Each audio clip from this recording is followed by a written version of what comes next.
We haven't even put it on Facebook. No, so let me do that. We're not even on Facebook yet. We're late. I'll be right back. All right, you do that.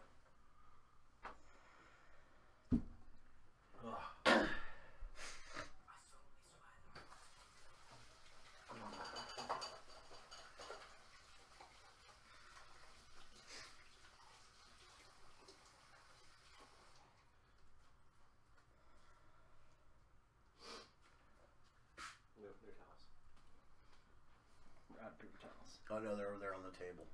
They're on the table. Feel better now.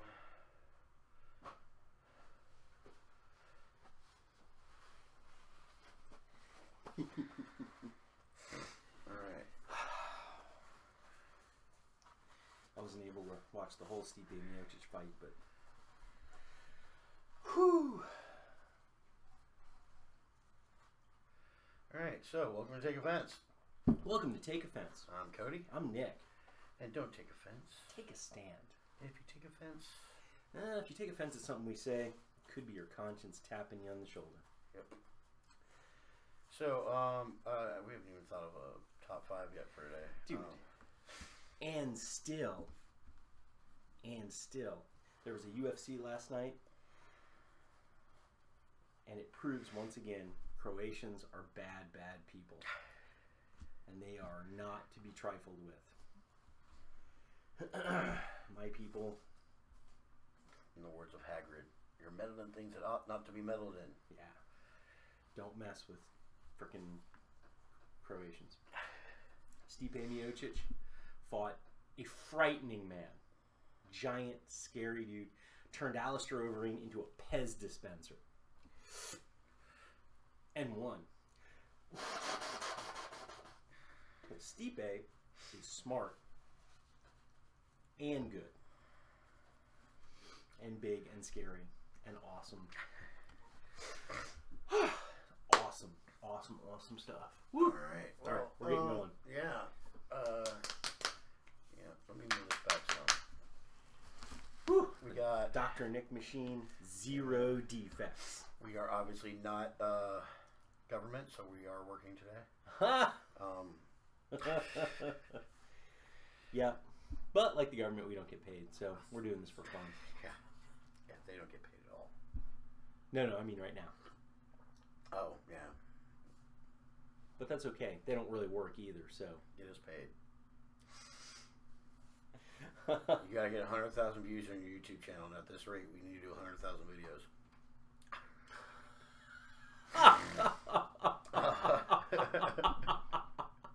No problem.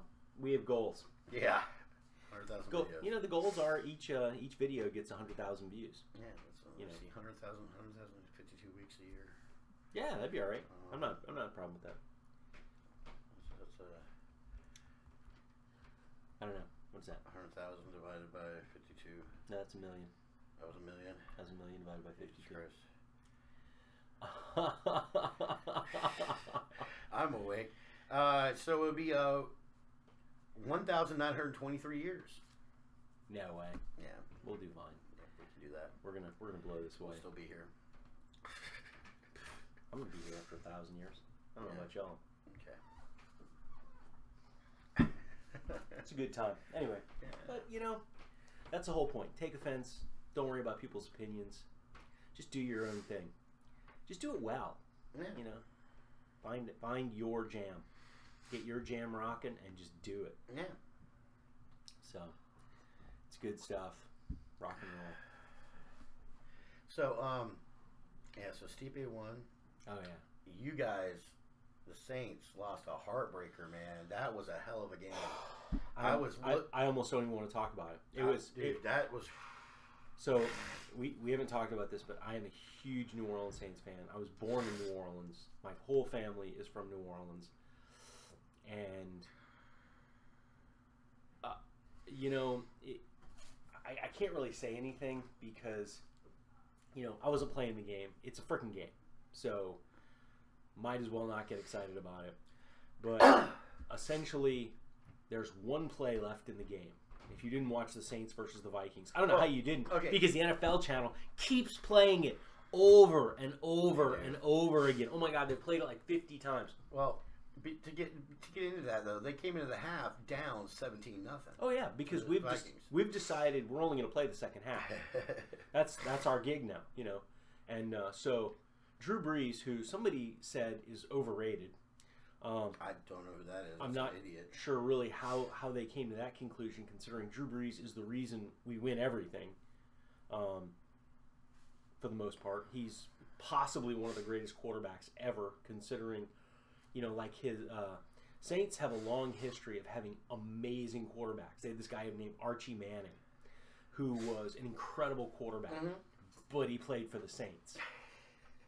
And, you know, his two boys, I don't know if you've ever heard of, Peyton Manning or Eli Manning, both of which, you know, I think have 5 Super Bowls between them. One of them only won his Peyton. No, he's got what, 2? Peyton's got 2 or 3, and then Eli's got 1 or 2. Yeah, these guys have got 2. So, you know, there's at least 4 Super Bowls, if not 5. Yeah. But, you know, frickin' somehow we came back from nothing to winning the game. We're winning the game. And but it's a game, so, you know, I'm not going to get too excited. Last play of the game, guy throws a pass. Number 25, I think it was. Or no, maybe, I don't know. Anyway, Mr. Williams decides he's now a soccer player, puts his arms behind his back, and tries to head the receiver out of bounds. Goes flying past the receiver. Doesn't even touch him. All he has to do is stick his arms out. If he puts his arms out, the game's over and we win. So he puts his arms behind his back and dives forward. To this day, nobody has any idea what was going through that poor kid's head. And then blocks into the only guy who can tackle the receiver. And the guy runs in for a touchdown and we lose the game with 0 seconds left. And then for some reason they let him kick an extra point because there wasn't 0 seconds left. That's why that mattered, you know. But I just feel bad for Williams because, you know, they looked at him and said, okay, you know, if you have any friends left in New Orleans, give them a call, and they can pack your stuff and have it shipped wherever you're going to live now, because I don't think you're allowed to come back to New Orleans ever again. It's probably safer that way. It's good for him. You know, he expands himself. They'll trade him to somebody else. Now, actually, Drew Brees went on TV in New Orleans and said, he's a great kid, relax, shit happens. Yeah. You know, and Drew Brees is now a free agent. No, it's not. No. They're going to re-sign him. They have to re-sign him. If he comes back, you know, because Drew Brees is 40 years old. He He's one of the best ever, though. He really is. I mean, he's amazing. You're talking about a guy who, you know, if Drew Brees was in New England, he would have been the one to win, you know, 5 Super Bowls. He is easily as good as Brady or Rodgers or any of those other guys. Yes, he really is. I agree with that. Such an amazing quarterback. He just never had he just hasn't had a good team around him. We had a great team once. No. And you didn't have a great team that year. You don't think we had a great team? We just had Drew Brees. You had Drew Brees, and you also came off of Katrina. Oh, so we were. And you guys had the momentum just with the psychological. We had all the everyone behind you and all that energy. You know, that's what it takes. I mean, you know, it takes a natural disaster sometimes to take my classes. You know, the crazy part is, you know, Cody says that, and you know, like almost like a joke, but it's really not, because I remember the year, and this blew my mind. The year there was a tsunami in Japan. Guess who won the World Cup in soccer or football? Their football. Yeah. Was Japan. How in the hell did Japan win the World Cup? Well, but they had all that momentum behind them, all those good vibes. And so, like a typical Saints fan, I'm just gonna take a deep breath and love my people. And you look this year, Houston got hit with a hurricane. Yeah. Astros won the World Series. Yeah. It's wild. It's Texans are shit, but Astros won the World Series. the Texans. Well, how about the Cowboys? It was the last time Cowboys won a title. I don't remember. Exactly. I think it was back in the 90s. Yeah. So Dallas doesn't get hit with natural disasters, except for the Cowboys. Who was the Cowboys? The only natural disaster they have. Who was that boy? I can see his face. It's driving me crazy when this happens. That boy. The quarterback. Troy Aikman. Troy Aikman. I couldn't freaking come up with Troy Aikman. That boy. He's like 50. Yeah. it's kind of fun. He's actually a really good announcer too. He was announcing during the game, and the crazy part was like the first quarter. I don't know who paid the refs off, but there was a lot of there were a couple of calls where Troy Aikman goes, "What? Can we get some different angles on that call? You know what sucks is now you talk about announcers on Monday nights. We're not going to have John Gruden. Why? You didn't hear? No. What happened to John Gruden? He signed a 10-year, $100 million contract to be the coach of the Raiders. Wait, is Gruden Chucky? No. That's who's Gruden? John Gruden. Shit, you want to Frank Caliendo's best impressions. He did the quarterback couch and look him up. You'll recognize. He was the coach of Tampa Bay when they won the Super Bowl. Yeah, he coached Chucky. the Raiders. Yeah, He's Chucky. Yeah. That's my wife hates that dude. he's great. He's a great coach. Oh, I'm sure he is. But my wife looks at that dude and goes, "He creeps me the fuck out." You want to talk about opinions? Oh, he's great though. Yeah, I know who John Gruden is. Yeah, he's got that look on his face. He and Bill Cowher have the best looks when it comes to, "Are you fucking stupid?" Yeah, they really do. We're gonna run that spider 2-wide banana. Cowher, my buddy Rich, who was a huge Steelers fan for years, and he loved Cowher because the jaw. Cowher had this look on his face. That was Rich's favorite part of the games when Cowher would go, "Think." When Hare would get that mean look on his face, he looked like Sergeant Slaughter. That's the kind of jaw he had. He did. It was awesome. Oh my god. But yeah, no, it's John Gruden went back. Yeah, I've heard a lot of crap about that too. Like, oh, John Gruden's been out of the game for so long, he can't possibly. Okay. It's like, isn't John Gruden the only time Tampa Bay ever had a winning season? Well, not a winning season, but it was the first time they won a Super Bowl. I thought it was nobody. both. I mean, he did it with nobody. He I mean, he didn't have. He did the same thing with the Raiders. He took the Raiders to the Super Bowl with Rich Gannon as the quarterback. Rich Gannon was a journeyman. I mean, just a guy who just jumped from team to team to team forever. I remember when Rich Gannon went to the Super Bowl, I was thinking, when I was a kid, I had a Rich Gannon Vikings card. You know, I mean, yeah, it's so yeah. He took he'll take guys and he's a good offensive guru. And he hasn't been out of the game. He's been an announcer for as long as he's been out as a coach. Yeah. And he still watches video, and he does a thing called quarterback camp every year where he sits with these rookie quarterbacks that are coming in the league and talks to them and breaks them down in front of them. And, so he's not been out of the game. I mean, he's still watching film. He's still doing everything a coach does. Brilliant is brilliant. There's no two ways around it. I mean, he's not Sean McVay, but still, Rams coach. Dude, I can't say anything because honestly, after watching that game, the other thing that kind of clued me into that something was going on is, I think the Saints need a new coach. Seriously, I watched the Saints coach do some really dodgy things. We just lost all of our viewers in New Orleans right there. No, I don't think we did. Because he did. You, dude, because they love Sean Payton. I don't know. He's Sean Payton's a good coach. They just don't have a team. Well, who does that? The general manager? Do they have general managers in football who that put the team together? Yes. Well, then they need a good general manager. They do. I think that's like. Kamari's a good running back. Oh yeah. Both of y'all's running backs are good. Yeah. He's just got nobody to throw to. When they traded Jimmy Graham, that fucked them.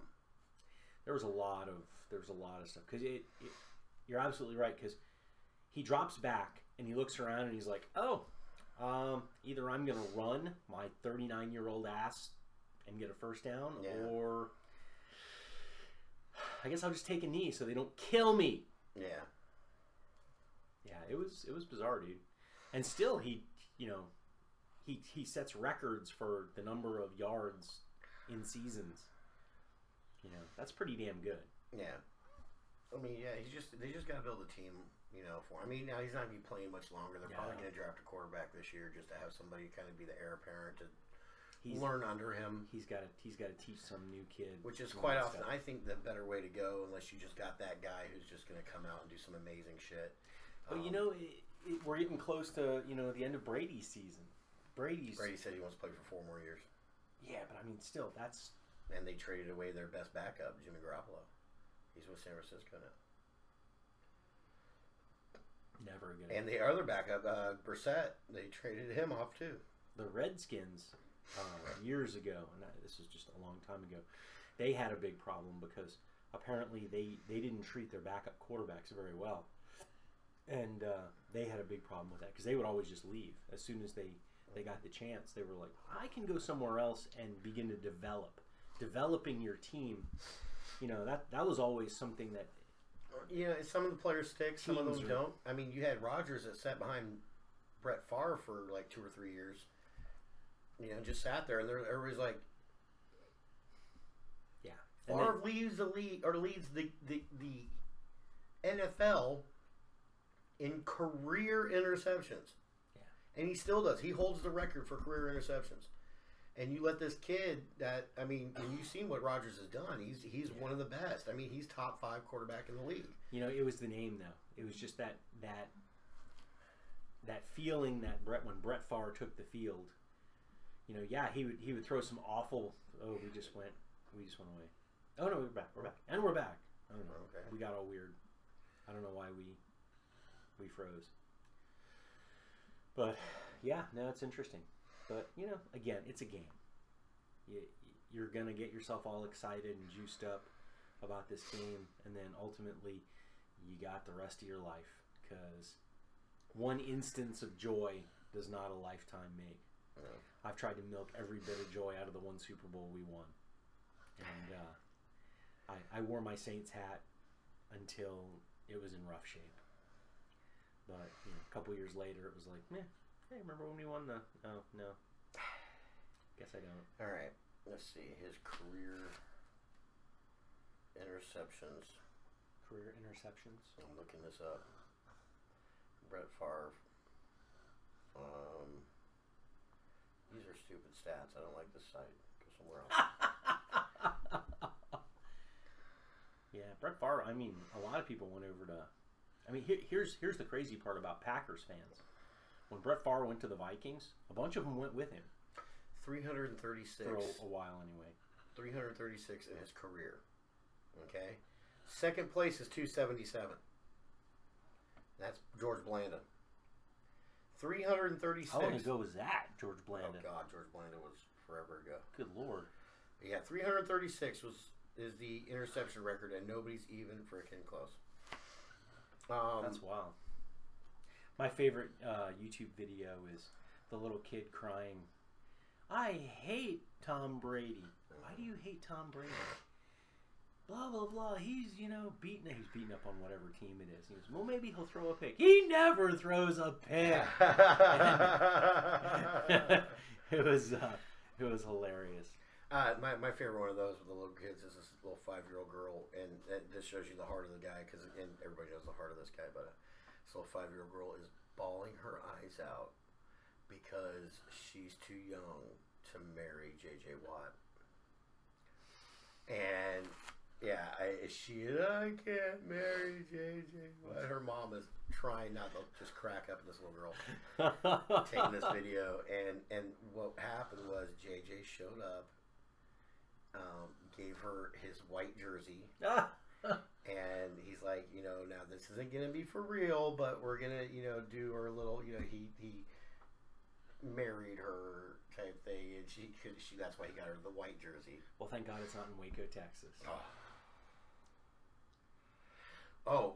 Speaking of which, I'm DVRing the first one tonight, the biopic they're doing on Waco. Yeah. And then I guess this week they're starting the actual documentary where 9 of the survivors of the Branch Davidians are going to speak. And from the sounds of things, some of them are still on board.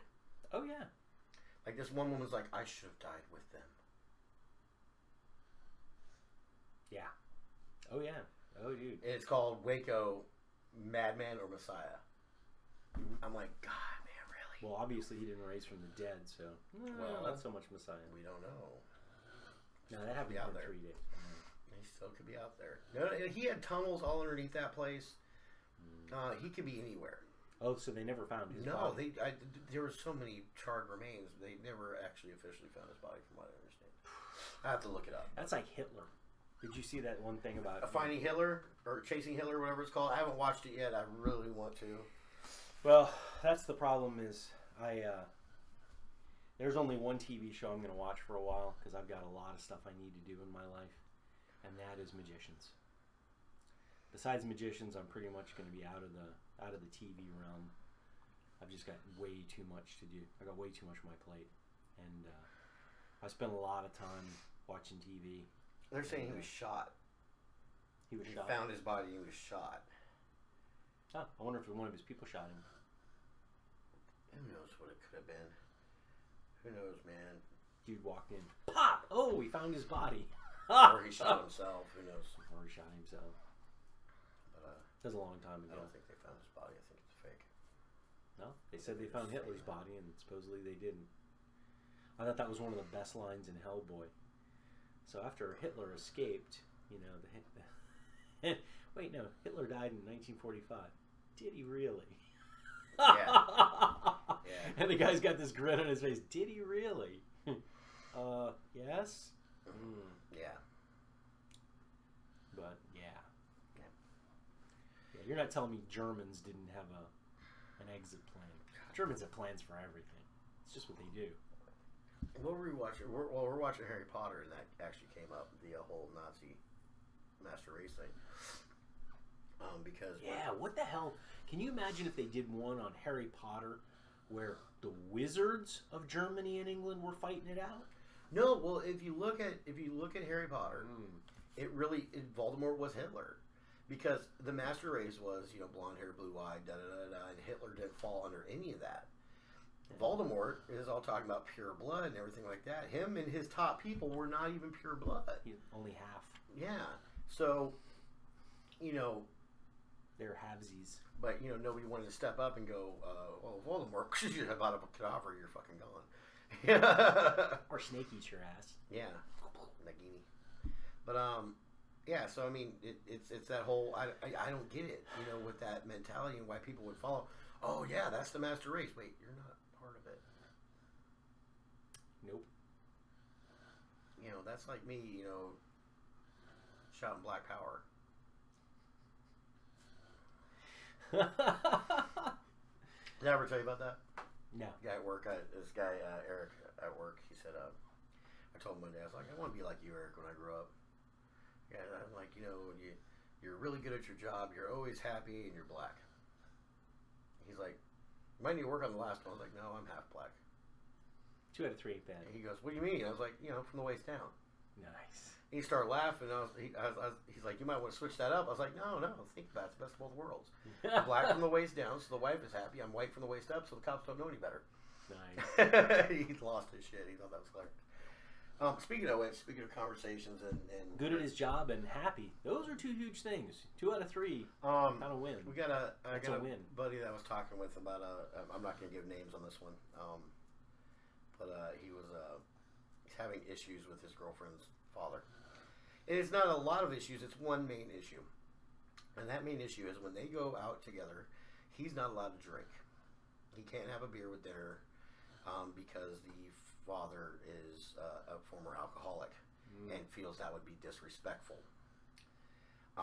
So when he goes out with them, yes, he's not allowed to have a beer with dinner or whatever. It's not like that's where the line comes in, because I thought this was great. He's like, it's not like I'm asking him to go full Motley Crue with me or anything. And I lost it. I was like, oh, actually, there's a really funny story about how Motley Crue and a bunch of other bands are getting on a plane and they're going to Europe and they're going to do this massive tour. So these guys are getting on a plane and they're like, oh my God, I can't even imagine what a party this is going to be on the plane. And they all get on the plane and Motley Crue starts drinking like spring water. Oh, this was recent? No, this is a long time ago. Oh, really? And this is like, at some point in time, they were, I think it was Motley Crue, Poison, and Skid Row were all going to do a concert back in the day. And they were going to do one of these massive stadium tours. And they got on the plane, and like Motley Crue and Poison are all drinking water, spring water, because they're trying to dry out. And all the Skid Row guys are like, you guys don't party anymore? No, we're trying to dry out. They're like, oh, so we're just gonna like play Monopoly on the plane, just chill out and do nothing? And they're like, no, we might take a nap. You know, it's like, what? That's funny. Is there any booze on the plane? Oh no, we requested a dry plane. What? So, you know, who knows? But, you know, I totally get that, though, because my wife's dad is a former alcoholic, and I don't drink around him. Well, yeah, but I mean, it even came down to where they were like, you know, he's like, so we get married. Can there be alcohol at the wedding? And she's like, he goes, there's a problem. He's like, that's a thing for me. He's like, because we don't have alcohol at the wedding, none of my friends are going to show up. None of my friends are.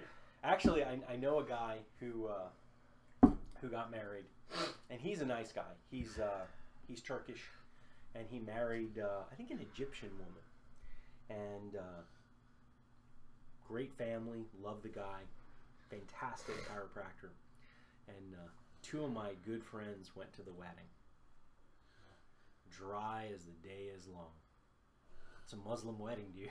There's no alcohol at this wedding. And so they, it's in New York or somewhere. It was either Philadelphia or New York. I don't remember which one. That's when you buy a flask.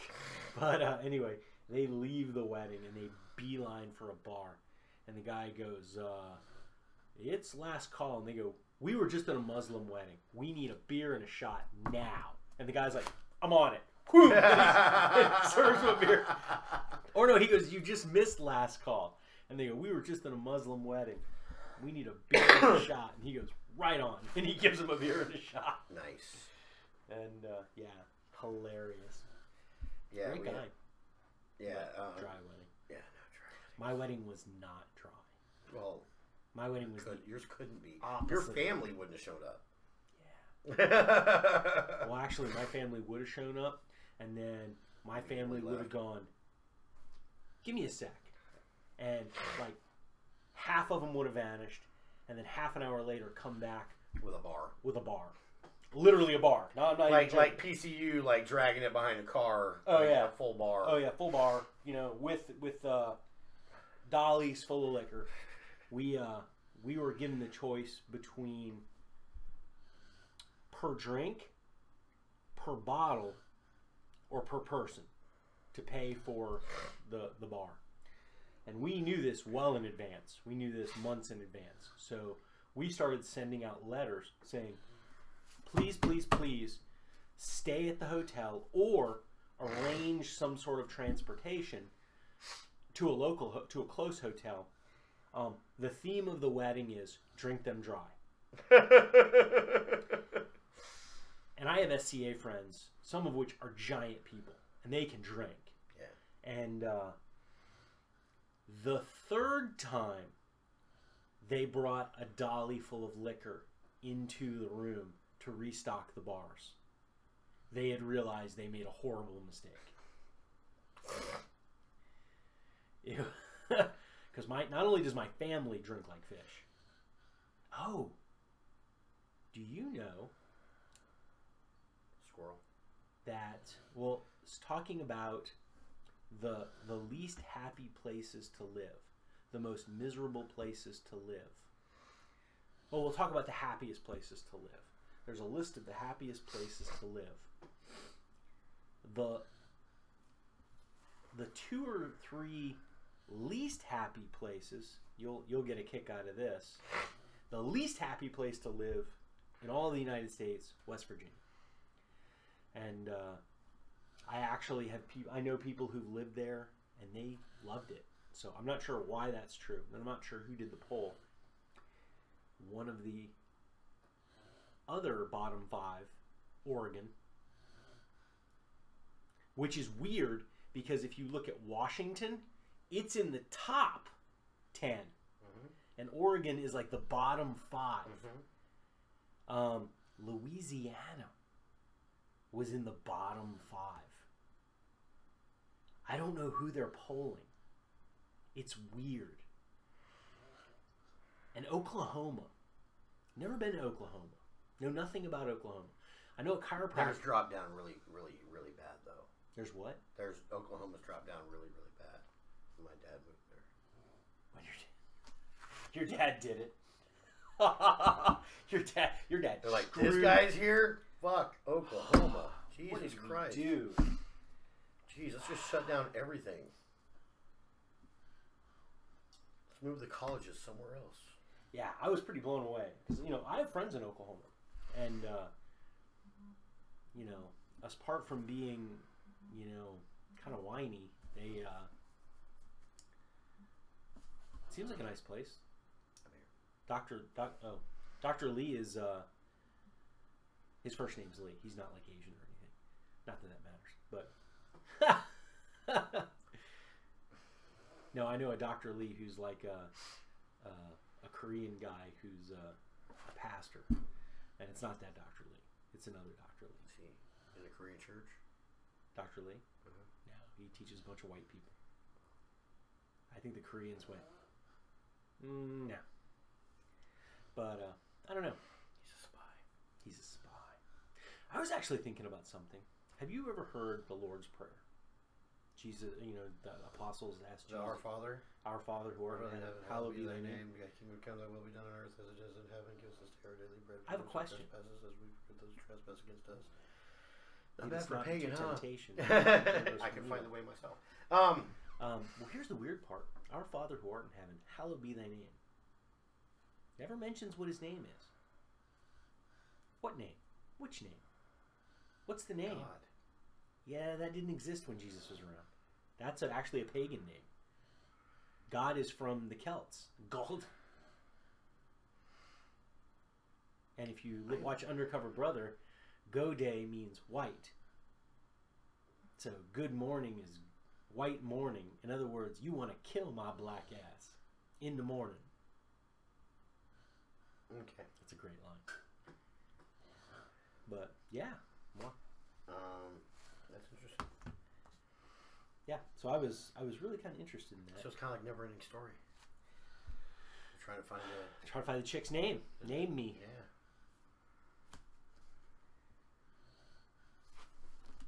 That's our quote. Yep. It's a good quote. That's it. There it is. Go for it. Because there's a lot of people who have been. See, I got a big problem. And before I say the quote, I'll say this. People in Washington aren't our leaders. No. Politicians aren't our leaders. No. Politicians should be our servants. Public service. Now, we've already established that to service means to fuck. So, public fucking is pretty much what they're good at. But I think we need to redefine that a little bit. But Benjamin Franklin had a really good quote. And it goes along with the Italian idea that you guard your own yard. And if somebody fucks with you, you kill them in their own kitchen, because that proves that they're not safe anymore. But Benjamin Franklin said, "If you make yourself sheep, the wolves will eat you." Stop being sheep. Don't believe those fuckers. Any of them. Don't believe them. Nope. It's not even worth it. Oh my God. Yeah. Dude, politicians have 2 jobs. Get paid and get reelected. That's it. You do not factor anywhere into that logic. Get paid and get elected. And if you take offense at that, what you think. too bad. I just care about that little cigar holder. That's just my go-to presidential voice. Well, that's because frickin' Clinton, he's got the best presidential voice. I mean, who are you going to do? I mean... Oh! What? That was... That was almost death. Oh, no, I've seen him where it is death. Oh. That limb almost fell on that dude's face. Yeah. He's watching a car video of... Oh! Shit. His car almost ran a dog over. This is a fuck! This is a reaction video now. Yes. Oh, my God. It's essentially... We're on Wildlife Planet's Facebook page, and it's like, holy fucking shit, how? How did that dude survive? Oh, my God. Ooh, what the fuck? That's a big... I'm just going to roll. That was beautiful, Aikido. Oh! They almost got a ton of bricks put on, dropped on them. This is not going to be fun. Oh, this guy's going to suck it. Oh, God. Oh, no, here it comes. Oh, here it he comes. started an avalanche. Snowboarder started the avalanche, and now it's chasing him down the fucking mountain. Holy crap. Insane. Should I do this with an Australian accent? Holy fucking shit. Look at that fucker. Alright, 50-50 grind, into the street, and almost got hit by a car. His skateboard did. Holy shit. That was amazing. Oh, you don't want to do that. You want to pull hang outside a window, and there's another train coming the other fucking way. Fuck a bunch of that shit. She almost died. You almost lost your head, bitch.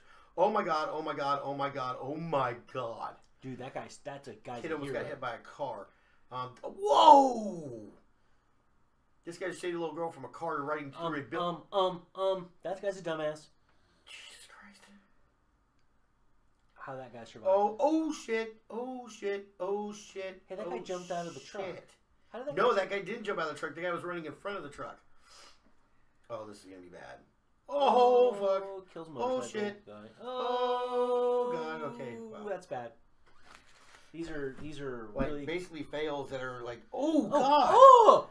If you don't like the way I drive, get off the sidewalk. That dude's on the side. Yeah, he jumped up on the sidewalk and almost hit 3 dudes who got out of the way just in fucking time. And somehow he knocked him out of their shoes. I've seen this one. Yeah, the dude hits on a motorcycle, rear ends a car, and ends up sitting on the trunk. Oh, shit! They almost got hit by a bus. Don't get hit by... Oh, that's a train. That's a Hogwarts train. That's a Hogwarts train. Looks like it. Looks just like... Oh, whoa! A deer just like ran right in front of it. Oh, my God. There's no way. What? Car. I'm not even sure what the hell just happened. Rolled underneath a car. Oh, shit! He's like taking a video of a gecko, and a gator jumps in from behind the guy taking the video. Wow. Okay. Sorry. Okay, my heart's up and running. That was some good shit. That's right called there, a warm-up video. Yeah, that was some good shit. That is wow. a warm-up video. Oh, I'm sweating. I feel like the dude from fucking. You remember Transylvania 65000? Every time the scientist would go into his lab, he's like, ah! He'd step out of his lab. He's like, hi, how's everybody doing? Hey, would you like to have a seat? And, here, have a little sit down. I'm going the wrong way with this because fucking camera's fucking me up. All right, it doesn't really fucking matter. It's gonna look fucked up either way. I don't give a shit. I look Amish. He's an Amish bunny. I'm Jedediah. Amish bunny. Yeah, that's yeah. Don't be a sheep. And don't get run over by cars. Yeah. Bad idea. Yeah. Holy shnikes. Yeah, that was I'm going to share that take offense. Did you see the new Magicians? Not this week. Oh, your DVR. I now feel like freaking, I feel like, I was Todd. driving the Uber. I'm sorry. Todd. My good friend Todd, who you all know. We talked about him last week getting engaged. Yes. He and I watch a lot of Magicians, and we actually have to catch up because he's like 3 behind. He's talking shit about me. I'm only 1 behind, dick. Well, no, I used to be behind all the time, and he used to jump my shit constantly. I'm only 1 behind. You are 1 behind. This last one's amazing, by the way. Okay. Crazy. But that's the only show I'm watching from now on because I got shit to do. I got shit to do. I realized how much time I waste. And you're just going to get yelled at by everyone. Have you seen this? No. Have you seen this? Nope. Douche. Have you seen this? Wow. Okay, when it's freezing in the lakes or rivers, alligators will stick their nose up through the ice. You didn't see that? And then just let themselves freeze there so they can still breathe. It's called adaptation. How life works. I got an issue. That's not an issue. Dear God, it actually happened. A tortoise race. Tortoise and a hare. A tortoise and a hare. And the hare's just hanging out. And the tortoise is like going after a carrot or something. And the tortoise is like, fuck yeah. Is she calling the hare? Yes. And the tortoise wins. Speaking of which, the tortoise wins. I don't know if I've talked about this. I have a plan for a movie remake. Which one? It's gonna be the best movie remake ever. Which movie? Deliverance. Done entirely with rabbits. That way, hold on, come back. That way, in the second act, Ned Bunny gets a wild hair up his ass. Where did you get that? I made that up. I seriously did.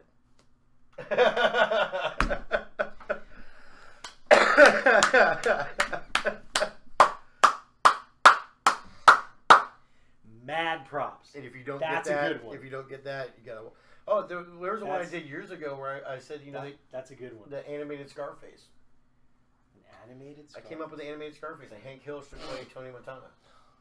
Also, cocaine and cocaine accessories. I actually can do that better. Oh, really? I sell. Yeah, see, you just. No, I can. Propane and propane. I sell cocaine and cocaine accessories. See, the reason I know I can do a Hank Hill voice is because this is the voice that ensures I will not get laid that evening. If I start using this voice at any point was your regular in time, voice. but Laura, I'm feeling the need. Yeah, if I start sounding like Blake Shelton, who sounds just like Hank Hill. If you listen to Blake Shelton and Hank Hill, same guy. What Mr. Ed and Johnny Cash sound alike. But if I pull out when Blake Shelton was on The Voice the first time, and he's all like, everybody's like, ooh, it's Blake Shelton. I'm like, see, babe, Hank Hill voice is hot, and she's like, no, it's not. But oh, baby, I'm telling you, Gwen, I'm feeling like getting busy. You know, it's just, it doesn't. And Laura's like, ain't no holla back girl. Yeah, there's nothing happening. Yeah, if for the odd reason I decide, nah, I'm just gonna not get laid tonight, I just use Hank Hill, and it just goes. All possibilities go to zero.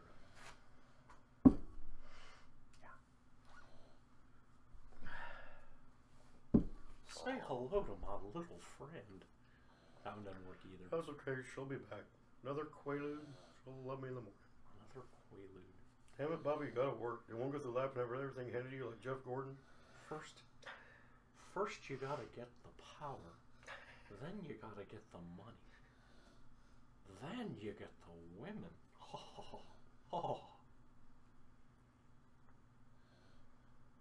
HP Lawncraft. That's nice. Oh, I have a new thing for rock, paper, scissors. Ready? Cthulhu.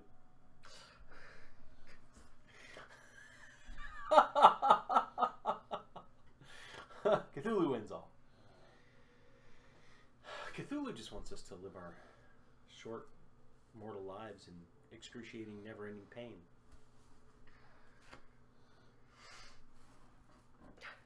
He made Trump president. That's a movie I want to see is Winchester. Oh, dude, the one about her building the house over adding to the house to keep the spirits away. Yeah. Because the house was haunted by all the people who've been killed by Winchester rifles. Wasn't it ammunition? Wasn't it a certain kind of ammunition? No, it was the Winchester. Her husband created the Winchester rifles. That's the Winchester House. Her husband was the Winchester from Winchester Rifles. Mr. Winchester. Yes. And it's a true story. She was told by a medium that the reason bad shit kept happening to her was all the spirits kept running up to the Winchester House. The ones that had been killed by Winchester rifles. Yeah. So she started building onto the house, making hallways that went nowhere, stairways that went nowhere, doors that opened to the outside and nothing underneath them. You know, just crazy shit. She kept building until she died. Yeah, what she didn't realize is the medium was the brother-in-law of the contractor that she used. that was a dude's retirement project.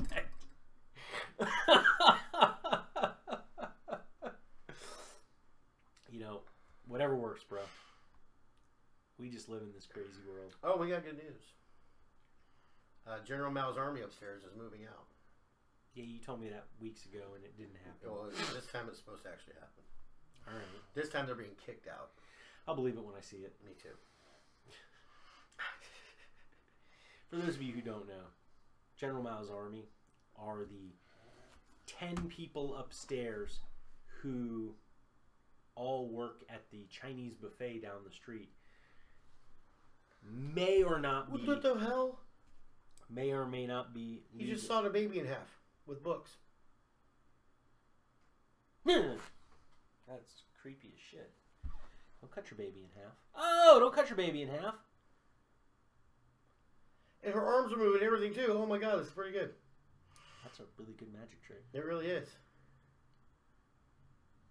Oh, it's a mirror. I can see the mirror.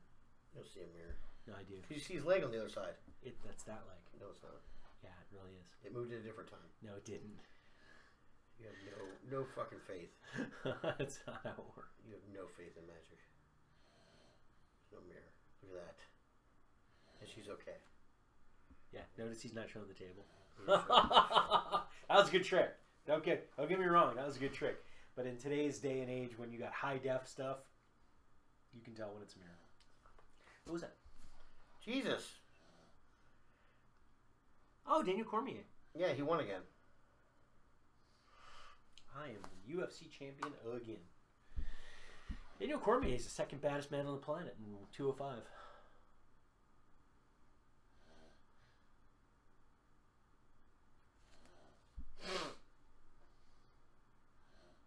What, you haven't seen this? It's his twin. I actually would imagine it's a split lens. Unless they have a lot of twins playing games.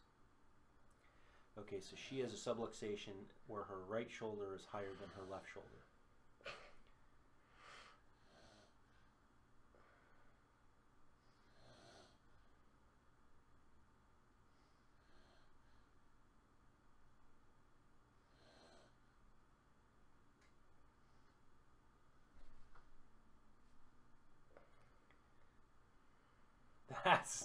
That's pretty damn cool. And you see how they did it. And they have a little diagram here showing how it's actually done, and it's not actual like at the angle you think it is. So, but oh, so it's not really a stairs up. It's just a flat stair. Interesting. I think it's all that magic. Who was the guy who used to draw all the optical illusions? Escher? Escher, yeah, MC Escher. MC Escher. My favorite MC. That's pretty good. I stole that from Weird Al. White and Nerdy. That's right. If you've ever seen that the video White and Nerdy, Donny Osmond is amazing. If you watch the making of White and Nerdy, he literally dances the entire time. And they flash back and forth to him, but he never stops dancing the entire video. It's really cool. You can finally what? The bell box is a portable practice room for singers. You can put it. Basically you put it over your mouth, and nobody can hear you sing. I need one. Why is Ron Weasley singing? Oh, sorry, it's Ed Sheeran. Hey, look. Oh, I have a friend of mine who works at the shipyard in the engineering room, and he looks at me and he goes, "One of the IT guys is Ed Sheeran." And I'm like, "What are you talking about?" He goes, "I swear to God, if they let us bring phones into the engineering department, I would take a picture of the guy. It's Ed Sheeran. It's like if Ed Sheeran didn't follow his dream and became an IT guy, that's the guy in the shipyard."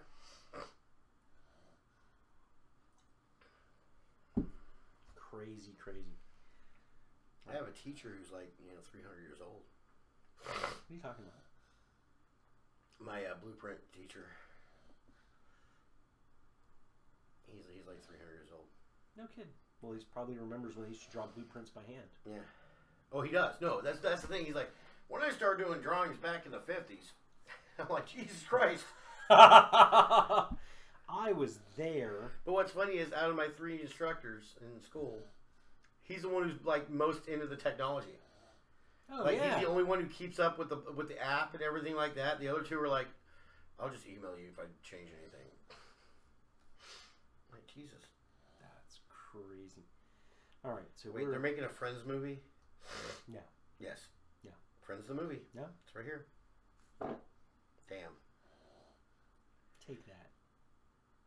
Why do we have I always told you, big like, black thing? Because it's right there.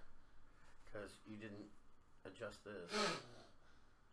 And I don't think we can do it while we're live, so we'll have to do it afterwards. But you can move this to the center. Or we could probably put something over there. Oh, let's do that. Okay. I haven't. Actually, we put the donor disapproval over there. We can.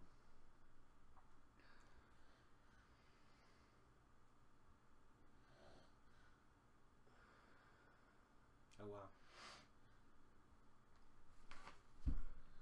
Yeah. Behold our field of chats. It is chatless. Yes, it is. Oh, well. Forrest Griffin was at the fights last night. Really? And he doesn't look like a homeless guy anymore. What are you talking about? Forrest Griffin's always a good guy.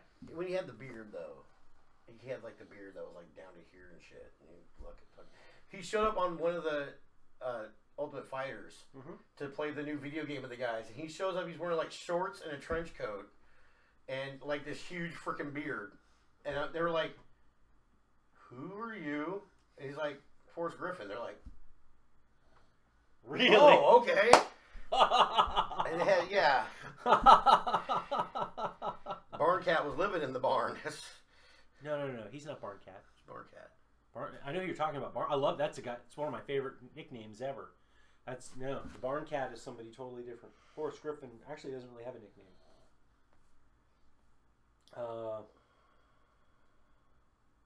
Nickname Barn. I love Barn Cat. That's awesome.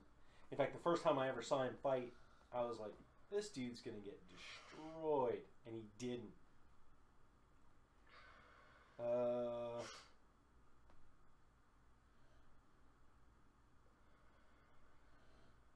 McCrory. Oh, okay, yeah. A guy named McCrory is the Barn Cat. But yeah, and he has a great name because he said, if you watch cats, the feral cats fight in a barn. He goes, that's what I want to fight like. I want to jump on that guy like a mad cat and just tear him up. All right, let's see what we can do here. We're gonna take a break, and I think we can do this. Oh, look at that! 8-bit and everything. 8-bit. So let me see. Let me see if this. I turned off YouTube because I'm an idiot. And take offense. Well, we're on a delay anyway, so. Yeah, we're gonna see if it works. Oh, there I am. You gotta. I'm doing it right. You gotta go. I got it right here. You gotta go halfway down just to figure it out. We're just waiting for the delay to see if this works before. Oh, check that out! Yay! We are awesome. Technology, bitches. That's right. Let me see if I can do something about this. No, that's just gonna make the whole thing bigger right now. Well, hold on. Let's relax ourselves. Oh, yeah. No, it's not gonna work that way. Yeah. Do we always have a black thing on our side? Big black thing. Are we all? We always have a black thing on our side. That's always wrong. We got the black thing on our side. Yep. Maybe we always do. Oh yeah, we always do, dude. There's always a black thing. I know. Well, why didn't you tell me that? I would have figured out how to make you knew. No, I don't watch these things. I watch good shows like The Magicians. I watch good shows like The Magicians. Screw you, hippie. Do you have a pair of slippers? I'm wearing them. Where's your Yoda slippers? In the bedroom.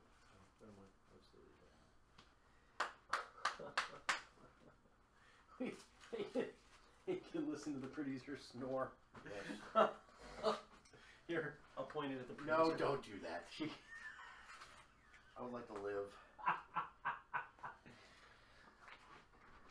Tell him I overwhelmed. Tell her I overwhelmed you. Hey, you got Pod Challenge.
that is definitely a good thing. Hopefully we got some good snoring in. Yeah, I'll be right back. Okay. I gotta coffee up a little bit. Top 5.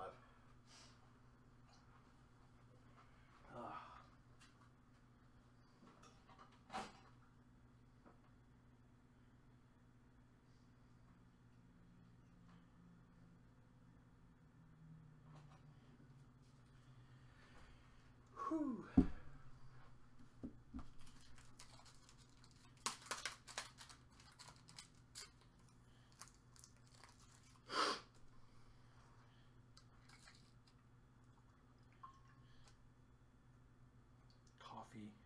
Coffee is how you know God loves you. There is a God because He created coffee, or she created coffee. They created coffee. It created coffee. Whatever you want to say. Coffee is awesome.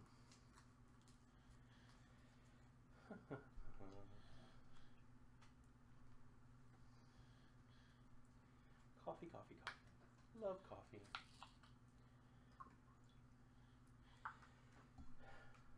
If you don't like coffee, well, I can't help with that kind of negativity.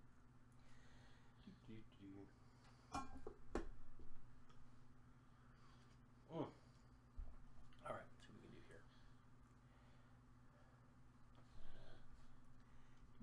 here. This is kind of cool.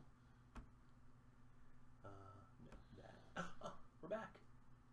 We're back, and we have the code. All right, we got to figure this out because we have to be able to put something over there. Yeah, we're finally figuring out how to use this. Yeah, these aren't reading glasses. These are distance glasses. There we go. Coffee finally kicked in, and Cody had to run for the border. All right. Oh, let's turn that over a little bit. Now we got things set up.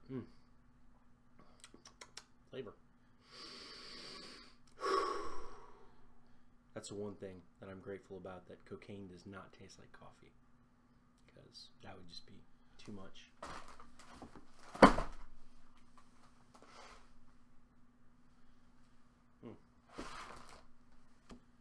Where'd it go?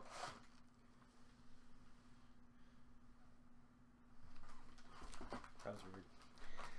Anyway, Cody's off doing whatever. That's okay. He's got to do his business. It's kind of an urgent thing. If it's urgent, you don't mess with it. That is an outcome you cannot delay.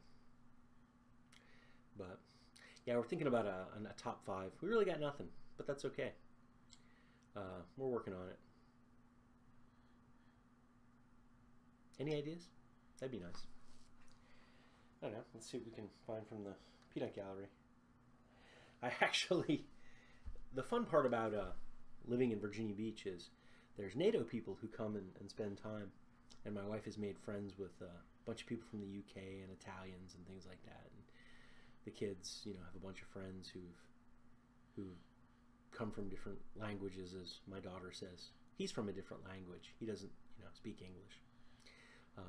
It's kind of amusing, but our friends over in the UK, Miss Sally, she posted something about what was it? Not looking like a Wally, and this was hilarious because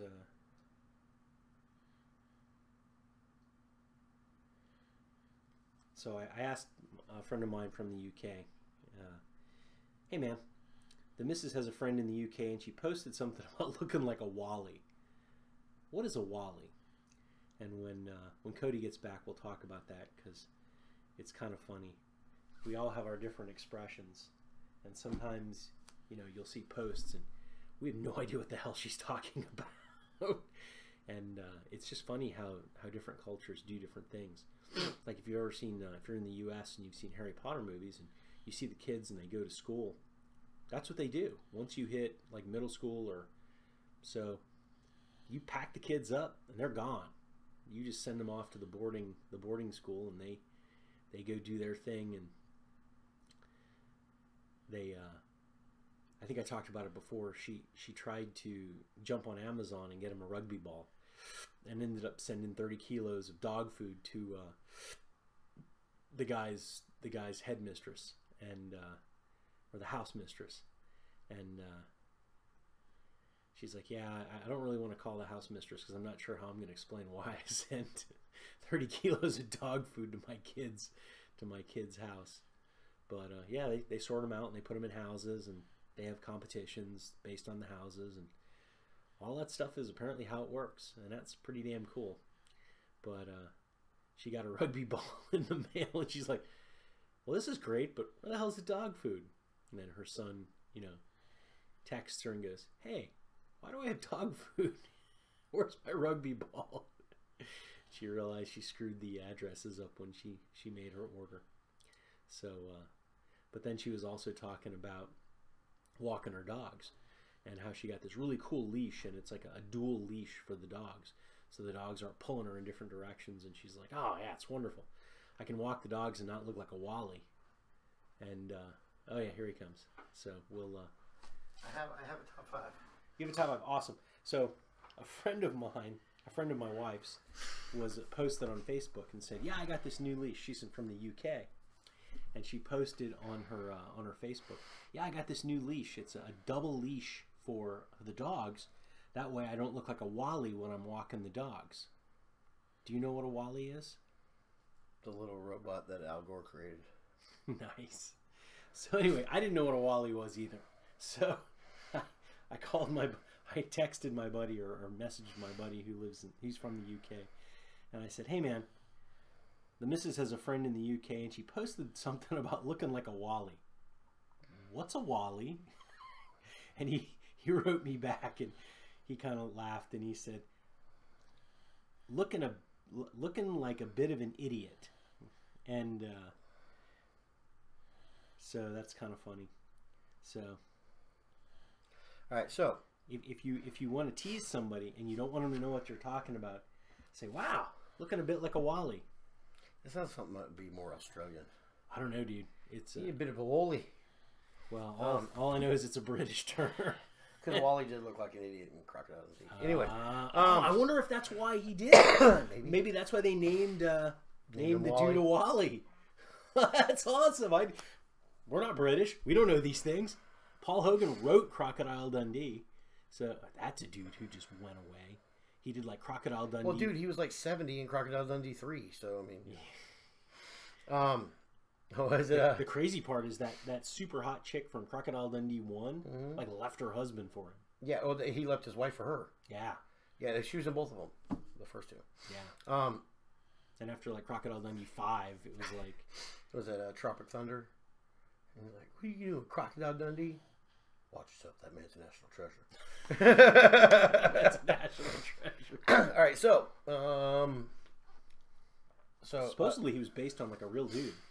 Yeah, I mean, I have my 5 for this one, and so let's see how difficult this is going to be for you. Okay. Top 5. Top 5, since we're dudes. Top 5 chick flicks. Oh, chick flicks. Ooh, that's a toughie. Yeah, I'll go ahead and give my number 5. Okay, go ahead. My number 5 would be a classic 90s movie, Clueless. Oh yeah, absolutely. That's my wife's favorite movie. Really? Absolutely. Absolutely my wife's favorite. In fact, we when we lost power during the snowstorm. It wasn't when we lost power. It was when we got power back. Our FiOS box died, and the FiOS guy was really funny because he came in and goes, "You still have this box? This box died, and nobody's got this box anymore." So like they never bothered to have what's called like a recall, like on cars, and come fix the box. They said, yeah, this box was a terrible design.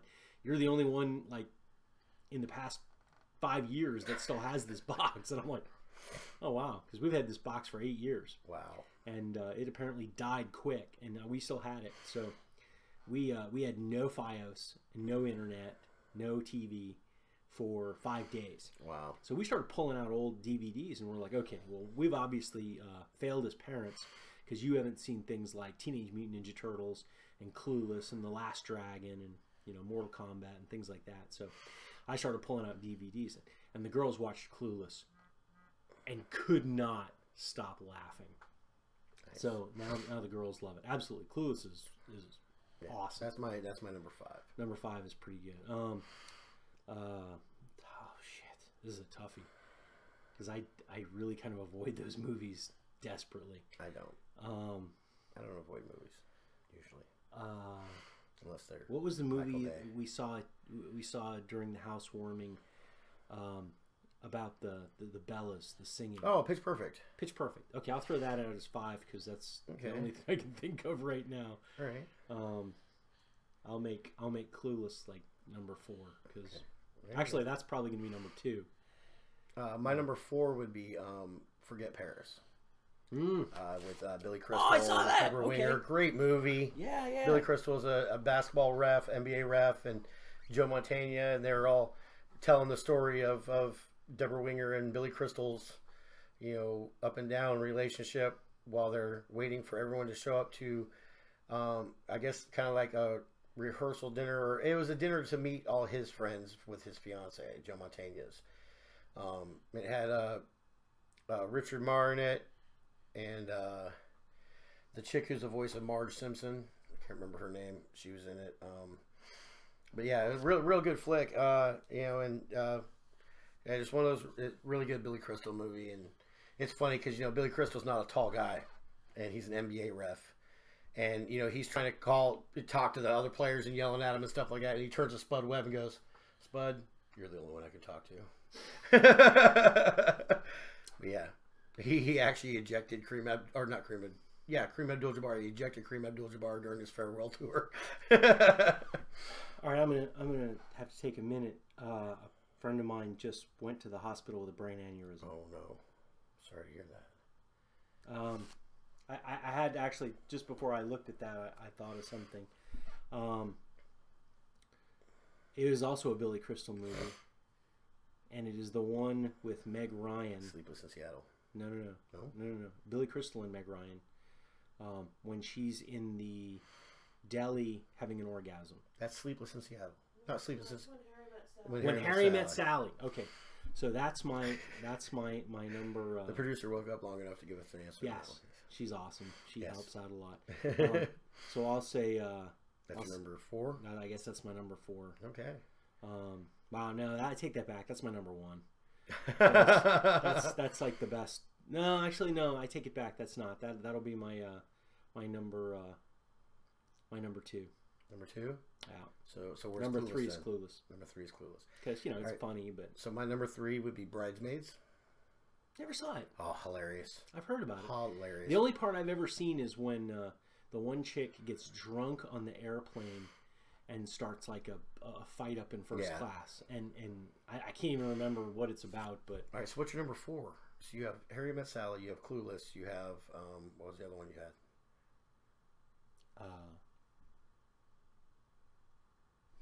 You had 3. No, because you didn't do number 5. Or did you? I don't remember. I don't know. I'll just name. Okay, so I'll name another one. It's Harry Met Sally, Clueless. Never saw. I think I saw Sleepless in Seattle, but I don't. I think I saw You've Got Mail too, but I don't remember any of those things. Clueless, Harry Met Sally, Clueless.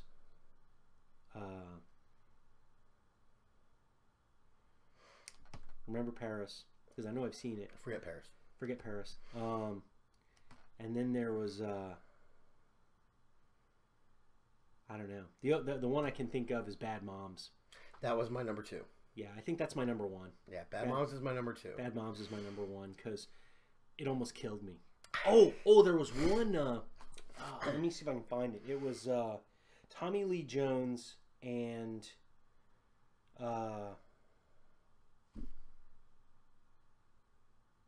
who was the lady who was the sniper in Red? Helen Mirren? Hold on. Helen Mirren's the only... Yes. Yeah, Helen Mirren. Yes. Okay, they did a movie together about going to Maine and working on their marriage. I did see that one. And That was interesting. Looking it up. Tony Jones, Helen Mirren.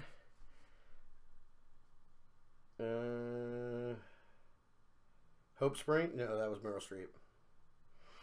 Maybe. That was Meryl Streep, though. Oh, it might have been. Yeah, I think it was. Hold on. Yes, it was Meryl Streep. Yep. Okay. Yep. Okay, so that was that one. And then Bad Moms is like my number one because I love Bad Moms. That's actually in my head not even a chick flick because it hurt me. Yeah, Bad Moms is my number 2. My number 1. I never saw Bad Moms 2. No, there's no Bad Moms 2. Is there? It did not get a lot of press. Really? Yeah. I think they tried to rush it because the first one was so ridiculously awesome. Oh yeah, I guess it did come out. Wow. Oh, it was Bad Moms Christmas. A Bad Moms Christmas. That's why. Okay, but I've never seen it. My number 1, and I'm not ashamed of it whatsoever, and I enjoy this movie, and every time it's on, I watch it, and it is great. And she's right. Steel Magnolias. That is my number 1 chick flick. The original Steel Magnolias. The women of Chicopee Parish. Oh my god. And I mean, you being from Louisiana, dude, when she's talking about her friend's son Steven, who's got away with track lighting and throw pillows, it almost killed me. No, it was Rick. Was it Rick? It's her nephew. Nephew Rick. Because they were just talking about all gay men are named Steven or Rick, and they do track lighting. Do track lighting, yeah. Oh my god, he's got this way with track lighting, you know. And how is your nephew, by the way? Rick's fine. And they had this one. Steve. Was it Steve? Was it Steve? Okay, it was Steve. Okay. It was Steve, and it was they had somebody. I don't remember if they were talking about throw pillows, but.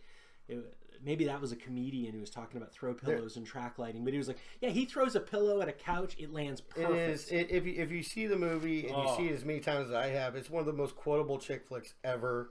When the guy goes out with firecrackers trying to chase the birds out of the tree, I don't know if he grabs a shotgun. Yeah, well, here's just to give you an idea. If you haven't seen the movie, here's the cast. You have Shirley MacLaine, Olympia Dukakis, who I don't care what her brother did, she's amazing. Sally Field, who is a legend. Julia Roberts, Dolly Parton, Daryl Hannah, Tom Skerritt, Sam Shepard, Dylan McDermott. It's a lot of good people. it's just so good. And so my father's passed away, and I'll tell you this right now because this is how Southern people handle birds. My dad found a pretty little burgundy Mercedes for my mom. My mom's always loved German cars. So he bought her this little 190E Mercedes. It's essentially the Chevette of Mercedes, but it's a great car. And he parked it in the driveway, and we used to have this elm tree next to the driveway.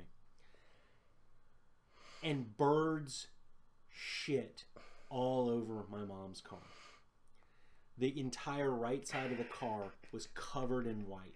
And I saw the look in my dad's eyes, and I essentially went in the garage, opened it up, grabbed a bucket and some cleaner, and just started scrubbing the car. And so Dad goes in the house. And I don't like the look of my dad's eyes. So I'm like scrubbing the car. He comes out of the house with a shotgun and a handful of shells. And I went out and I grabbed my dad, who's 5'6", and I'm like, no. He did that at one point in the movie too, shooting a gun up into the tree. And this is how Southerners handle birds. And I grabbed Dad and I grabbed the gun, and he looks at me and he's like, Mickey, let me go. And it's that. I'm sure he hasn't used that voice since Vietnam. And it's like, that voice is saying, if you don't let me go, I'm gonna shoot you. let me go, or I'm gonna shoot you. And I'm like, okay, I don't want you to go to jail. And he goes, I'm gonna kill those fucking birds. And he's just got this look in his eye. And I said, but you'll go to jail. And he's thinking about it. He's not sure if he's decided not to do this yet. And I'm like, it is illegal to discharge a firearm in the city limits. We are not in Princess Anne County anymore. Yeah. This is Virginia Beach City. You can't discharge a gun in the city limits, which is always really kind of weird because I live in a fairly nice part of Virginia Beach, and sometimes I hear small arms fire, and I want to know what the hell that is because it's a little scary. But oh yeah, he was gonna fucking kill some birds. It was crazy. Yeah, he was... the exchanges in Steel Magnolias though between Shirley MacLaine and Olympia Dukakis are just gold. They've been like frenemies for how long? Oh God, ever? Yeah, and Weeza's her name, Shirley MacLaine, Louisa, but they call her Weeza, and she is the grumpy bitch in the town, and she fucking hates everybody and just talks mad shit nonstop. Oh and Clary, played by Olympia Dukakis, is the former mayor's wife, and she's very high maintenance and just always very well coiffed and but also dirty minded at the same time. And there's a scene in it, and it was 1989, so there's no spoilers anymore. But if you haven't seen it, too bad. Yeah, just go watch it. Where Sally Field's daughter dies, and they're at the funeral, and she's losing her mind, because she outlived her daughter, and it is one of the most emotional scenes ever. Sally Field fucking killed it. She did amazing, and she's just like, I just think I just want to hit something, and Clary grabs Weezer and goes, "Here, hit this." Go ahead, Malin, slap her. Are you crazy? Hit her. Are you high, Clary? Clary, was it a we'll sell T-shirts saying I slapped Weasel Boudreaux? Hit her. Is there a chance to do something for your fellow man? Knock her lights out, Malin. You just missed a chance of a lifetime. Have a chickpin parents give the eye teeth to take a whack at Weezer. Just shit like that throughout the entire movie. Oh my God. Tom Skerritt was great in it. Who is it? Clarice said, "You know what they say? You ain't got something nice to say. Come sit next to me." Looks like two pigs biting under a blanket. Annelle, played by Daryl Hannah, is like this really mousy church-going girl. At one point, she moves up and down. She changes her style all the time. And one time she's super church girl. One time she's, But at the point where she's really into church, but it's later on in the movie. Weezer says something about, I'll pray for you, and Annelle looks at her like, "You're gonna pray for me?" She, not for Annelle, but for somebody else. But Annelle looked at her. She goes, "Yes, Annelle, I pray." "Well, I do there." I said, "I hope you're satisfied." And she goes, "I suspected this all along." "Oh, well, don't expect me to come to one of your churches when one of your tent revivals, all those Bible beaters doing golly knows what. They probably make me eat a live chicken." Not on your first visit. Not on your first visit. And then Clary says, "Very good, Annelle. Spoken like a true smartass." So yes, probably it's one of the best chick flicks ever, and I'm not ashamed of it. It's such a good movie, and it's one of those movies where you realize Julia Roberts is an ugly crier. When she starts crying, it's just she's an ugly crier, man. Spread out across her face. I know, it is bad. Those lips come to here when she's crying. It's bad. But I mean, it's such a good movie. Okay, we're half hour into the second half, and I think it's time to get a little serious. What we were talking about last night in text. Overprescribing. Yeah. Dude, just... The autopsies came out on Tom Petty. And it turns out he was overprescribed. He had OxyContin and 3 different types of fentanyl, one of which is illegal in the States. And this is what killed Prince. Yes. He had a hip fracture and decided to go on tour anyway, and it became a break. So he was in a lot of pain, but this stuff was prescribed to him. Yeah. You've got to... It's also what happened to Michael Jackson. There's a... And who knows how much it's happening in the non-celebrity world. Dude, I mean, we hear about the celebrity deaths. We don't hear about all these other... There's so much oxy that's out there. That's just... I mean, you're talking about heroin. It's heroin. You're giving people heroin. You're saying, oh, well... and fentanyl as well. And this is a huge problem I have with people, and I talk about it with my patients all the time. You don't want to get rid of your pain. And people look at me funny, and I go, you don't just want to feel good, you want to be healthy. Feeling good is not a way you judge health. Health has nothing to do with how you feel. Health is the optimal operation and function of your entire body, mind, and soul. If you're physically a wreck, even if you feel awesome, you're deluding yourself. And I'll tell you something, fentanyl is such a big deal because I told you we've been watching that live PD, and they were talking about it last night because they actually went to a fentanyl overdose. A guy had overdosed on fentanyl. Yeah. And one of the guys in the studio said, he's a cop, he's like, yeah, we just got a bulletin across country bulletin about testing fentanyl on site because, they can test for like certain drugs, heroin, things like that on site. They said, no, if you think it's heroin or you think it's fentanyl, it doesn't matter. Do not test fentanyl because it's so potent that you don't want to come anywhere near it, like outside of a bag. There's reported cases of people. You don't want to touch it on their hands because it's on a grocery cart. Yeah. And eating because it so through your skin. The producer was talking about fentanyl being on a grocery cart, and you grab it and it goes through your skin. And it overdoses you, or not overdoses you. I don't know if it's overdose or not, but it affects you. All right. So in 2016, based on National Center for Health Statistics figures, traditional opioid painkillers such as OxyContin and Percocet were involved in about 14,400 overdose deaths. Heroin was involved in more than 15,400 deaths. Non-methadone synthetic opioids like fentanyl, meanwhile, were linked to more than 20,100 deaths. Let's put this in perspective. People are losing their minds about 5,000 deaths from guns. Yeah. This is something that is killing 20,000, 35,000 people a year.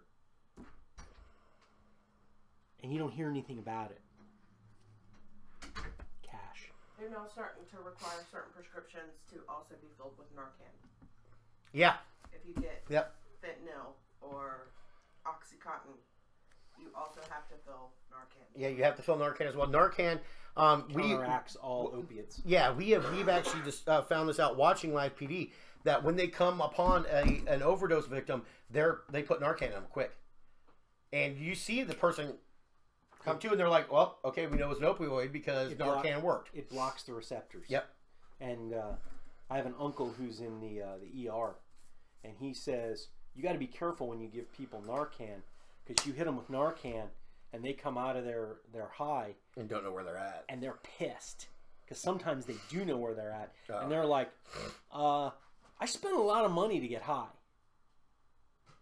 And they're mad. So you have to restrain them after you Narcan them. And my Uncle Bert says that it takes 5 pieces of paperwork to restrain somebody, but only 1 piece of paper to hit them with succinil, which knocks them unconscious. The only problem is you have to intubate them after that because it shuts down their lungs.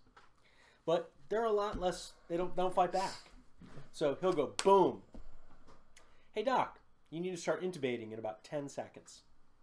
And they're like, what? And the guy's like, oh. And they're like, oh, he's coding. Yep, start bagging him. Okay. Yeah, you're going to have to do that for a little while because he was resisting. There's cases. Everything is driven by paperwork. Yeah. Of course, his people figured that out, and they were like, "Yeah, you need to lighten up with the succinate, nurse." This is the same uncle who really doesn't put up with a lot of crap. He's in a military hospital, and so you're dealing with trained killers.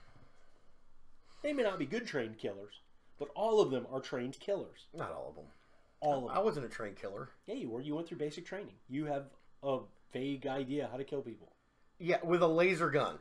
We use laser guns in boot camp in Navy. You don't even use live ammunition ever in boot camp. Ever. Awesome. Ever. I'm like, this is a jip. Yeah, well. I don't want to. There's no kick.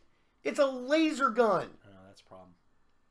Oh, I did some. The thing about that is, though. Anyway, you're dealing with military people. Felt like it should have been in black lights and shit. Yeah. Boots and cats and boots and cats and cats and boots. But anyway, so there's the psych ward right down the hallway from the ER. And it used to be on the 13th floor.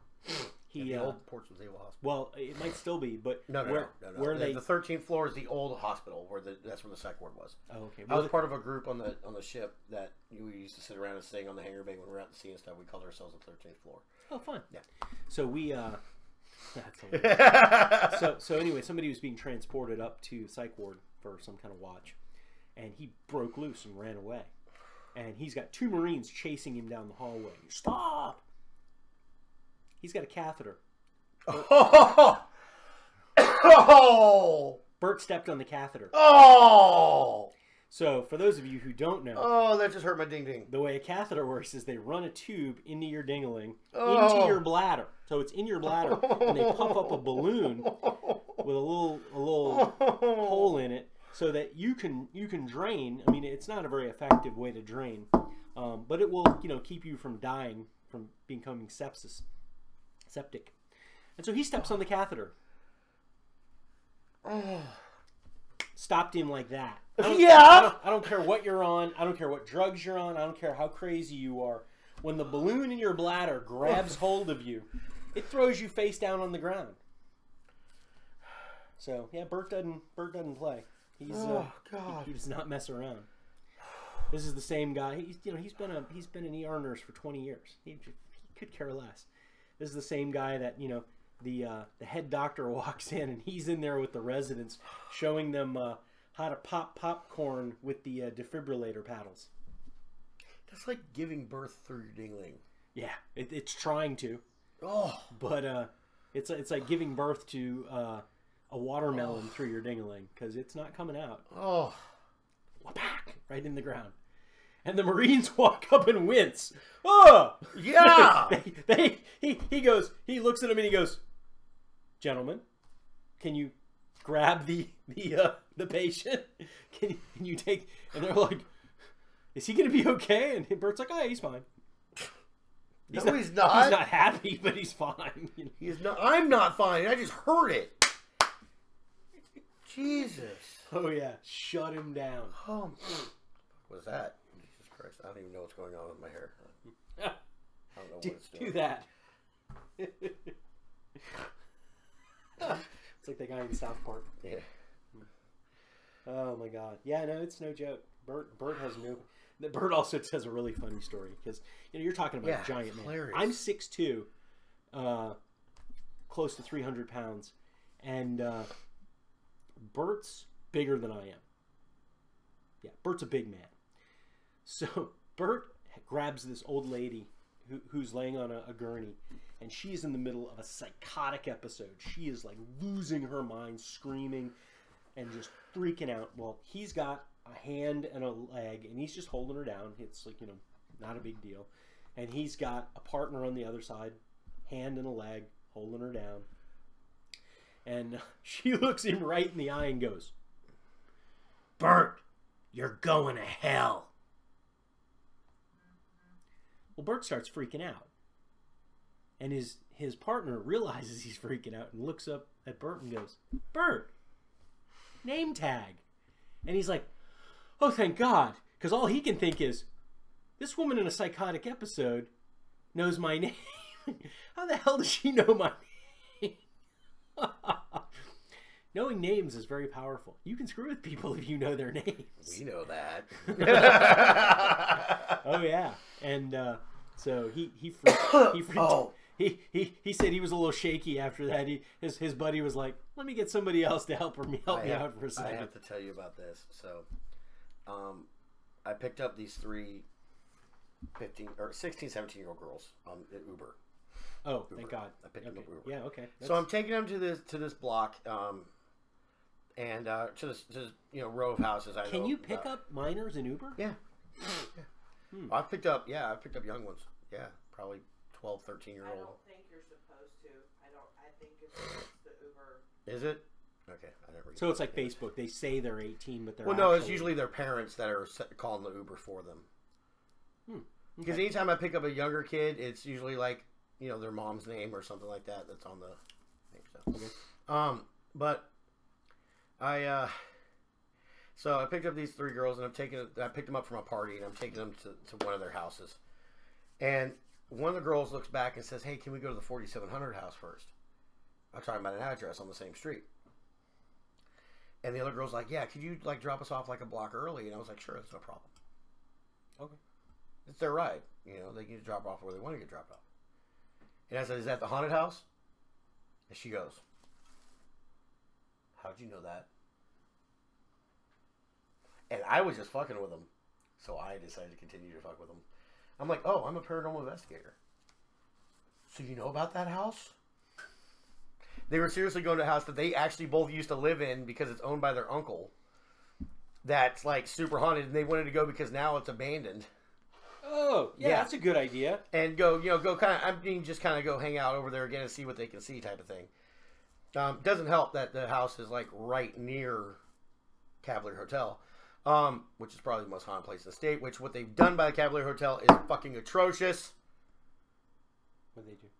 Have you haven't been down there? Mm-mm. It's surrounded by houses now. Like, I'm talking close. Like, all around the hill. Oh. Like, these huge freaking houses. And it is... They like, sold off property until they could... Yeah. Oh. Well, it is fucking... Oceanfront property, dude. Terrible. That's really expensive. It's kind of like what they did to Ferry, but closer. Yeah, it dude, is... A piece of property sad, down man. at the beach. If you're, like, oceanfront property at the beach... This was a historical place. Millions. For those of you who don't know about Cavalier Hotel is one of the first hotels down at the beach. It's ancient. It's been there forever, and they've been trying to renovate it for years. And they keep bringing in crews, and the crews keep quitting to the point of leaving their tools because shit happens in there. And so they're like $20 million over budget by this point. Wow. And so you got to figure down at the beach, you got salt air.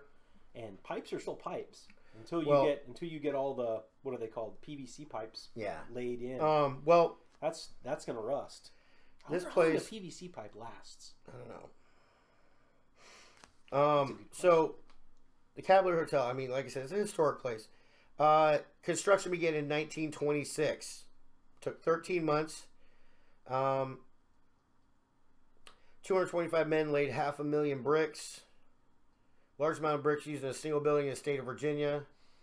Had a private depot. Cavalier Hotel included 195 guest rooms on 350 acres of land at the time. So they owned the ocean front. What did you say? How much? 350 acres of land. Including 350 acres? Including a golf course stretching 290 of those acres. So it was an oceanfront fucking golf course. It's not there anymore. I don't even remember the golf course. Yeah. It's been gone for forever. It's a 6,000-yard golf course with some holes modeled after the Scottish golf holes at North Berwick and St. Andrews and the Fox Chapel Golf Club in Chicago. So dude, big time place. That's old money right now, there. we're talking, okay, now it was built in 26. Now, at the time, this was the tallest building in Virginia Beach. Well, this was at the time, that's when Virginia Beach was only the oceanfront. Yeah. Well, I mean, it was in Princess Anne County, but it was still the tallest building in the area. So we're talking Great Depression. A lot of people jumped from the Cavalier. Oh. There's also a spirit in there that is often talked about who is rather... a dick. Yeah.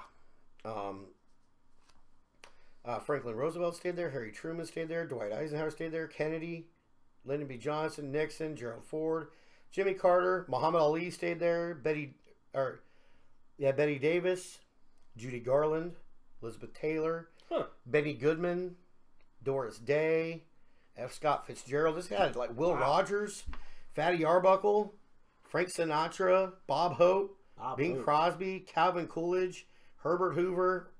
Yeah. Franklin Roosevelt. Yeah. Maybe y'all heard about him. Maybe. They had their own train depot. There was a Cavalier Railroad. That was run by Norfolk Southern. Cavalier Beach Club. Cavalier Indoor Pool. I mean, it's a gorgeous, gorgeous hotel. What? Bug. Oh. But yeah, and they won't let anybody investigate it. They've been told, too, look, you let a paranormal team come in there, You let a paranormal team find shit in there. You're going to make your money. Because people will pay to come just for the paranormal stuff. Oh, dude, that place is not hurting. Dude, okay. I get the energy feels driving past it. Every time. And I drove past it this weekend, last night and Friday night, probably about 8 times. Ain't shit right there. But I might know the people who have connections with the Cavalier. I'll talk to them. Hook me up. I'll try. I'll do my best. Because that's the Holy Grail in Virginia. If anything, just rent a room. It's not open yet. Oh. They're doing renovations. They've been doing renovations for like ever. But they can't get crews to stay in there. That's wild. Yeah, we'll see what we can do. I have friends down who do hotel stuff down at the beach. Okay, yeah. We'll see what we can pull off. I mean, because they've told everybody, Ghost Hunters, Ghost Adventures, they've told everybody. No. No. No. They told me no. That's fucked up. And I'm a local. That's right. Locals matter. That's right. Have a local team come in. That's what you want. Somebody who actually cares about the place. Because I care. In Virginia Beach, we used to have locals only stickers. It's kind of a thing. We just, I don't know. It's because of all the damn tourism. Every tourist trap has locals only stickers. I bet. So I that's why I stay away from the beach. I went into the Wawa on First Colonial last night while I was driving, and there was 4 First cops. Colonial. Yeah, there's a Wawa on First Colonial right out. Oh, you mean all the way down by Virginia Beach Boulevard? Yeah. And there are 4 cops standing there at the coffee area, of course. Oh yeah, just hanging out. So I go over to get a cup of coffee, and I'm like, "So, when's Live PD coming to Virginia Beach?" And 3 of them at the exact same time go, "Never, never." And I went, "Oh, come on! How about Kappa Beach weekend?" And one of the cops goes, "Oh, they get some good stuff that weekend." Oh yeah, that's Greek Week at the beach.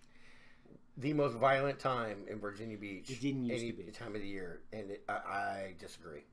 No, it didn't used to be. There's a guy here. There was a guy I had ride with me. We were talking about it. He's a local. He's been here. He's like 60 years old, and he's like, "Yeah, even back in the 70s and 80s, it was bad." In the 80s, it was bad. In the 80s is when it got really bad. They when did NWO come out? 80 what? NWO, New World Order? Yeah, or NWA. Niggas with attitude. Like I pay attention to these things. The thing we watched the special on it, or the movie that was sort of documentary-esque. Remember that thing? Yeah, Straight Outta Compton. Yeah, that was it. I don't know, I watched it. Be happy I watched something you told me to watch. Easy motherfucking E. Oh yeah, my God, such a good movie. So that it's called a biopic, by the way. Okay, the biopic. It's a movie done and like that. Sure. It's called a biopic. All I know is I thought that really was Ice Cube. That was like CGI'd, but it turns out it's his kid. Yeah. And I was like, the guy who played Dre looked a lot like Dre. Easy. The guy played Easy. They all look. They look amazing. They picked really great job. So anyway, but there was I think it was 88 or 89 is when it really was bad. Like they had riots and they just tore the oceanfront apart. It was one of those things where store owners got shotguns and sat in their stores and said, "Don't come in here or I'll shoot you." It was crazy. I worked for Domino's at the time, and the Domino's on 17th, it wasn't 17th Street. I take it back. It was 19th Street. They had 3 of them in there with guns, and they were like, "Don't come in here. We're closed. Don't come in." And the first night, it was insane. They actually called out the National Guard for the second night. And I had friends who were in the SEALs, and what you don't know about that weekend is the second night the National Guard was there to maintain order. And on the roofs of the the hotels, they had sniper teams from the SEALs set up to support the National Guard. Yeah, they were not screwing around. It was back when, what was her name? Myra. Myra was like, screw it, we're going to shoot them. Because we're, hell does she care? She just wants her money. She's probably the one who got the Cavalier to get so developed. No. This was more recently. Oh, really? Yeah. This happened, in the last few years. Yeah, after she died. But God bless Virginia Beach. Yeah, it's freaking ridiculous. Because dude, she tried to like move people. She had this whole thing set up where there was a certain area near Oceana, the air base, and she was like, "Oh yeah, we're just gonna move all these people." Well, what she didn't realize or didn't care was that most of the people living in that area were retired military, and they lost their crap. Now she's dealing with highly motivated, pissed off homeowners, and they took it to her. Okay, that's gorgeous. Yeah. Are those houses? No. Well, those are now. This is all houses now. What do you mean? This right whole there? area, this whole area is all houses. Oh my God, Yes. that's really close. Yeah. All you have is this. The strip. The strip right in front of it. That's all you have now. Is there still that thing that leads to the one that's on the beach?